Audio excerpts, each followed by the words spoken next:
Thank you. How many of you are aware of what the Masters is? Is anybody not aware of the Masters? Oh, okay, good, good. So today is Masters Sunday. It's the day that golfers look forward to from the first frost until today. It actually feels more like the beginning of the Winter Olympics here in Tennessee, but it's Masters Sunday. And if you're a golfer, you look forward to this day with great anticipation all winter long because it means golf season's back. And sometimes you try to improve your game over the winter. And so last winter, not this winter, but last winter, I got an app. I got an app for my phone on how to help my golf game. And it gave me lessons all winter long. And I would go down in the garage and practice the swing. I play left-handed. If you think I'm backwards, I am. I play left-handed, and I'm down in the garage in the winter swinging the club, trying to get this perfectly grooved swing so that this year, that was last year, that I could actually play a little bit decently. And the culmination of the lessons came on your first day back outside. And you were going to go to the driving range, which I did, and you've been watching these lessons and implementing them all winter long. And then the app told you to find a way to position your smartphone with the camera so you could compare your practice swing to that which you had been doing all winter long. And I got to tell you, I was so excited. It was just going to be, this is the year. You know, been playing golf 49 years. This is the year. It's all going to come together. So I got to the practice tee and I set it up and I had to prop some tees up, you know, to get it at the right angle and had to get the sun at the right place. And man, it was just great. And then I swung. And I went over and I watched on here and I looked like a mongoose. And I did what all golfers do. I went home and put my clubs on Craigslist. No, see, you're laughing if you're not a golfer because golfers don't do that. What I went home and found was another app that promised better delivery. Now, if you watch the Masters today or you watch the Golf Channel tonight, you're going to find that there are new and improved apps that you can buy, and you can find all sorts of ways to improve your game until the next one comes out. But what was so difficult about this was that I had to look at my failure. Now, I deleted that thing pretty doggone quickly because I didn't want to look at my failure anymore. I had to look at it, the scorecard. Do you ever fear looking at your failures? Not things like golf swings. Do you ever have to look failures in the eye? Maybe people you failed. Maybe an employer you failed. Maybe a family member you failed. In today's text, we're going to look at the story of Simon Peter and how he had to face the greatest failure of his life. It's going to be there on the screen. John chapter 21. Early in the morning, Jesus stood on the shore, but the disciples didn't realize that it was Jesus. And he called out to them, "Friends, haven't you any fish?" "No," they answered. But he said, "Throw your net on the right side of the boat, and you'll find some." When they did, they were unable to haul the net in because of the large number of fish. And then the disciple whom Jesus loved said to Peter, "It is the Lord." And as soon as Simon Peter said, "It is the Lord," he wrapped his outer garment around him, for he'd taken it off, and he jumped into the water. The other disciples followed in the boat, towing the net full of fish, for they were not far from the shore, about 100 yards. And when they landed, they saw a fire of burning coals there with fish on it, and they saw some bread. And Jesus said to them, bring some of the fish you've just caught. So Simon Peter climbed back into the boat and dragged the net ashore. It was full of large fish, 153. But even with so many, the net was not torn.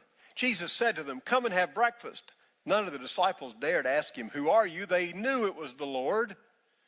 Jesus came, took the bread and gave it to them, and did the same with the fish. Do you ever remember anything else he ever did with bread and fish? You remember feeding anybody? I just wondered.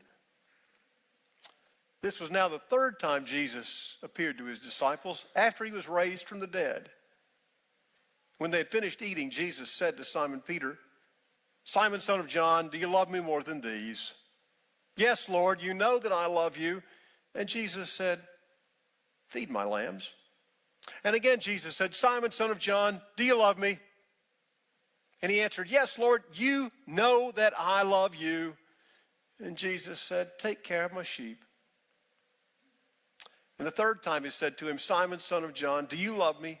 Peter was hurt because Jesus asked him the third time, do you love me? He said, Lord, you know all things. You know that I love you. And Jesus said, feed my sheep. So, Simon Peter, out night fishing, nothing to catch. Here's a voice, and they get fish more abundant than they can imagine.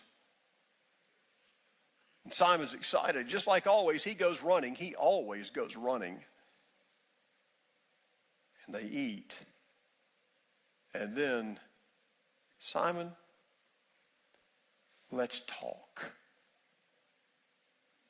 How would you have felt had you been Simon Peter?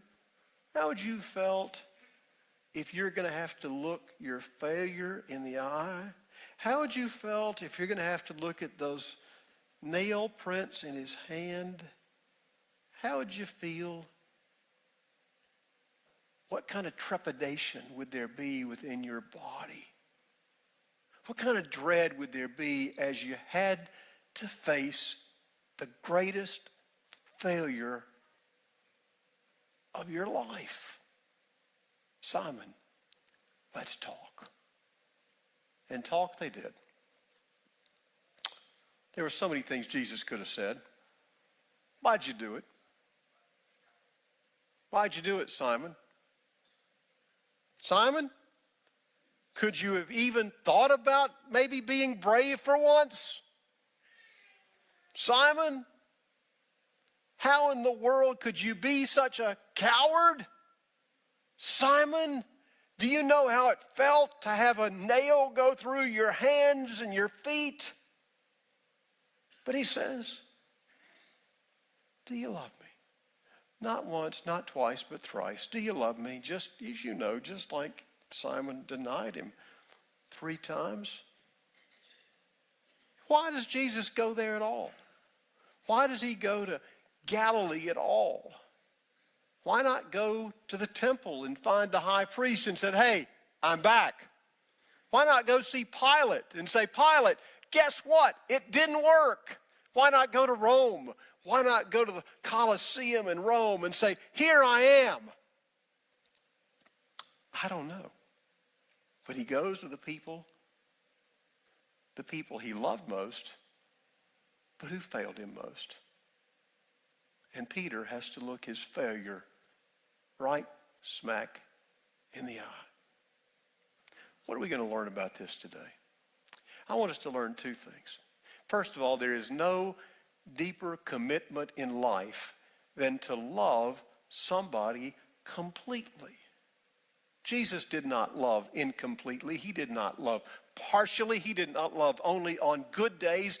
Jesus loved completely. In fact, we have a word that the New Testament uses to describe his love. There are multiple Greek words, but the one you probably know is a word that was very popular a few years ago. It's agape. It means I give myself away for the one I love.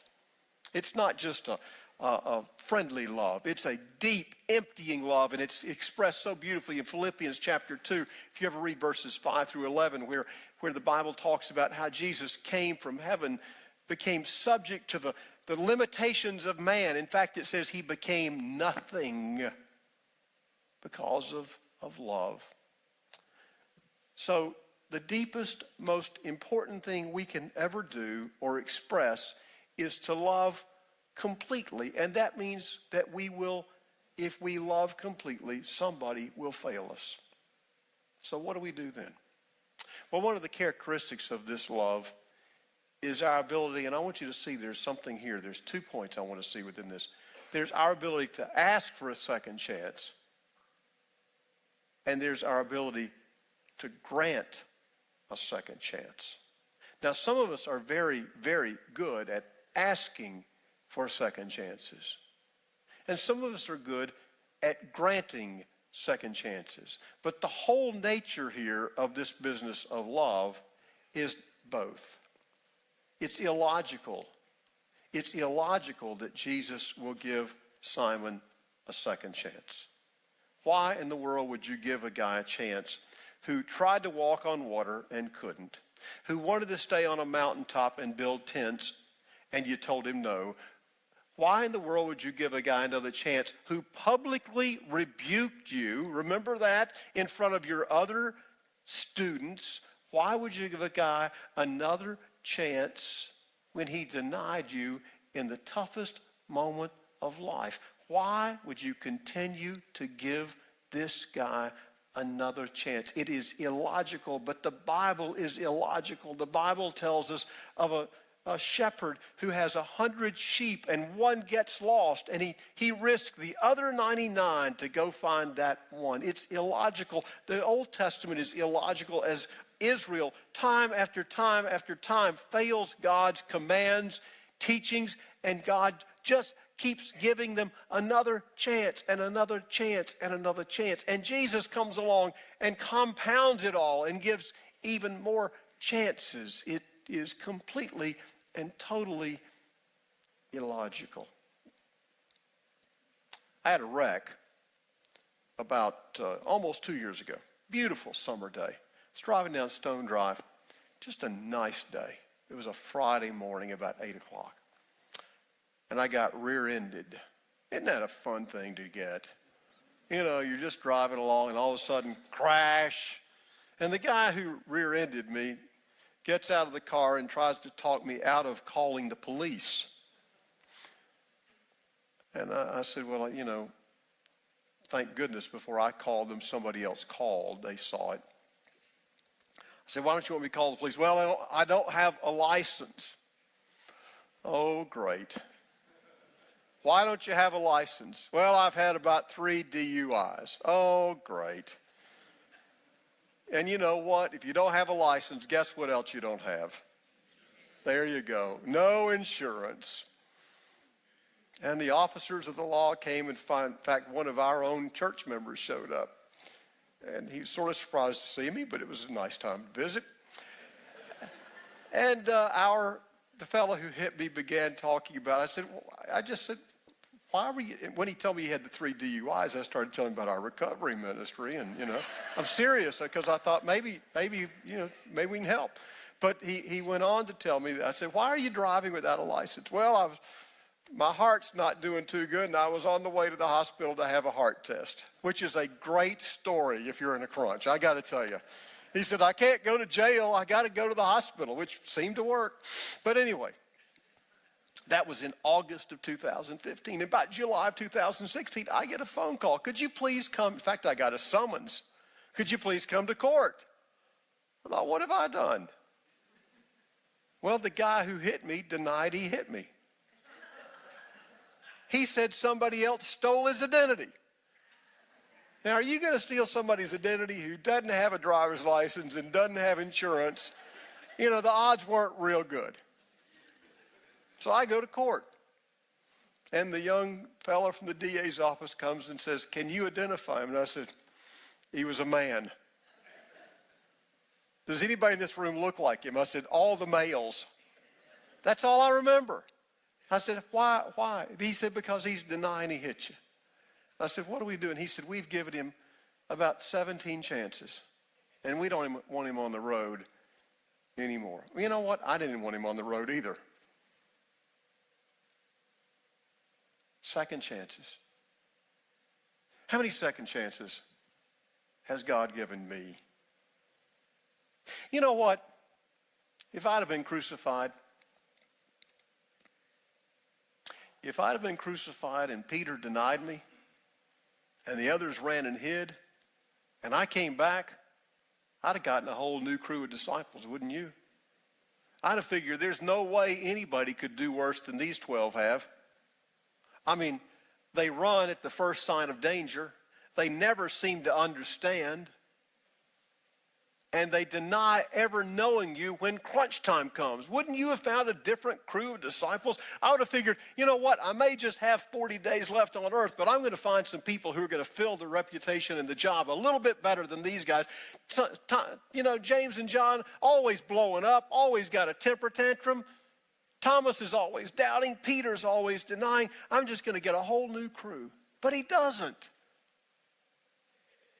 And instead, he invests in them the task of telling his story to the entire world.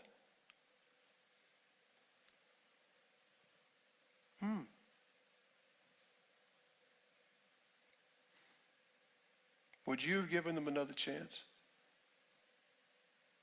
It would have been hard for me. Unless, that is, I realize that I need a second chance just about every day. When it comes down to it, this business of love is our ability to ask for a second chance. But maybe as we mature, it shifts. And maybe it is the ability to grant a second chance.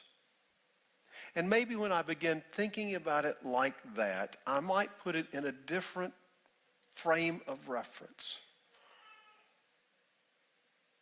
Maybe I ask myself, how many times has he given me a second chance?